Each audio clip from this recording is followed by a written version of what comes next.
mungkin aku ngasih fun fact terlebih dahulu ya. Jadi di Jepang itu ada suatu wilayah namanya Okinawa. Jadi orang-orang di wilayah tersebut mereka berumur panjang, makanya daerah tersebut dijuluki sebagai the land of immortal atau negeri di mana orang-orang itu berumur panjang. Orang-orang di sini itu mereka bahagia, terus hidupnya sehat, terus juga angka harapan hidupnya tinggi gitu. Nah, ternyata dari situ itu ada satu rahasia kenapa orang-orang tersebut bisa hidup panjang dan lebih bahagia dan sehat dalam jalan hidupnya gitu. Salah satu rahasianya itu adalah ikigai. Jadi orang-orang yang udah lanjut usia di sana mereka selalu menemukan alasan kenapa sih mereka harus bangun di pagi hari gitu. Ada dua suku kata, yakni iki yang berarti hidup dan gai yang berarti nilai. Jadi kalau disambungkan secara satu kata lengkap, ikigai bermakna sebuah konsep yang mengacu pada sesuatu yang membuat seseorang merasakan tujuan atau alasan hidupnya, atau ketika mereka bangun di pagi hari mereka tahu gitu mau apa yang harus dilakuin. Nah, di sebelah kiri layar itu udah ada gambar orang yang bermain salju. Mungkin aku pengen ngajak teman-teman buat sama-sama membayangkan kalau kita yang sedang bermain salju itu. Nah, di sisi kanan dan kiri itu cuma ada hamparan salju yang putih, lembut, dan mudah hancur gitu kalau dipegang. Ketika kita bermain seluncur salju itu, kita cuma fokus untuk bergerak ke depan dan menyeimbangkan tubuh kita gitu. Kita nggak memikirkan masa lalu, kita nggak memikirkan masa depan, kita cuma fokus di masa sekarang ini. Nah, di tiga ini ada yang namanya diagram ikigai. Kalian tahu kompas kan? Kompas dan peta.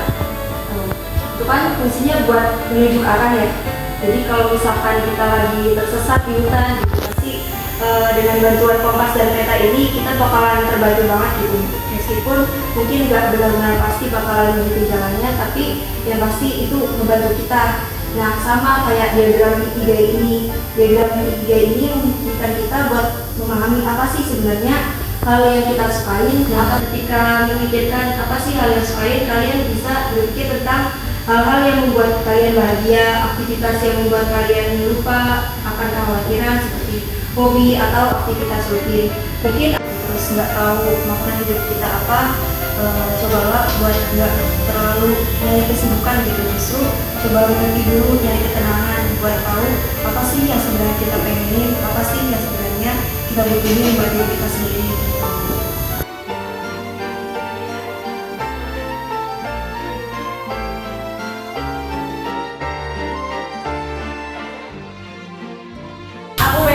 Teman-teman untuk lebih memperdalam atau lebih memahami, sebelum akhirnya itu teman-teman juga ada kegiatan untuk mengisi ikigai, atau bagaimana sih teman-teman bisa menemukan kayak arah kalian atau menentukan makna hidup kalian melalui diagram ikigai ini.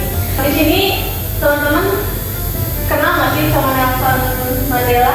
Nelson Mandela ini merupakan seorang tokoh dunia yang lahir pada tanggal 18 Juli 1918. Mau ngajak teman-teman untuk analisis gimana sih diagram ikigai dari seorang Nelson Mandela itu sendiri. Di bagian what you love atau apa yang sebenarnya Nelson Mandela ini sukai atau dia cintai pada saat itu, dia itu sangat menyukai kemerdekaan, keadilan, dan juga dia mencintai peradabannya. Seperti dengan apa yang dia tunjukkan kepada masyarakat kalau dia menilai dirinya itu sebagai seorang anti apartheid. Kemudian di bagian what the world needs, pada saat itu masyarakat sangat amat membutuhkan seorang pionir atau orang pertama yang bisa speak up, atau orang pertama yang memulai satu perubahan yang positif, terutama di Afrika Selatan tempat dia lahir dan besar. Mereka, terutama orang-orang kulit hitam, itu benar-benar butuh keadilan banget. Sama halnya dengan poin kedua, dia juga masyarakat saat itu membutuhkan keadilan sosial dan juga perdamaian. Dan yang terakhir, what you good at, atau kemampuan beliau sebagai seorang yang mampu melakukan negosiasi dan juga kepemimpinan yang bagus, dan juga pertahanan di sini maksudnya bahkan dia tetap di dalam masa penahanannya 27 tahun itu pun dia tidak ada perasaan untuk menyerah. Teman-teman sering lihat kayak, atau kalau misalkan psikolog itu sering nemu pasien yang sebenarnya dia tuh kerja oke, jabatannya oke, dia juga bagus kerjaannya. Tapi sebenarnya dia itu punya masalah karena dia nggak menyukai pekerjaan.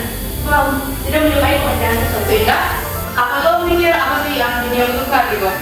Nah, secara abstraknya dan randomnya, aku yang telah mencari tahu ternyata dunia tuh butuh seorang pencipta karya yang inovasi dan kreatif entah apapun itu karyanya. Nah, sedangkan apa sih yang aku bisa dibayar dan suka gitu untuk melakukan sesuatu dan dibayar gitu. Dia tuh bisa mulai dari project manager dengan kita membangun sebuah project kan, terus juga menulis, menggambar, ngajar, ikut kompetisi, programmer dan pro gamer. Terus apa sih kekuatan aku setelah aku nyoba analisis dan akhirnya aku tahu aku tuh punya kekuatan dalam memimpin, terus storytelling, negosiasi juga, terus kita membangun konsep project yang abstrak yang mungkin bisa kita diversifikasi lagi dan juga coding. Guys, keren banget.